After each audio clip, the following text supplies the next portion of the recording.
Here is a scale of G major.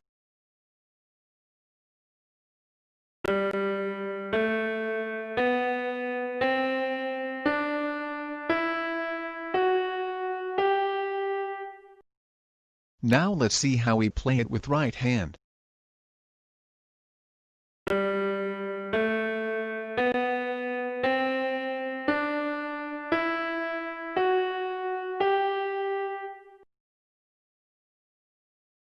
Next we play it with left hand.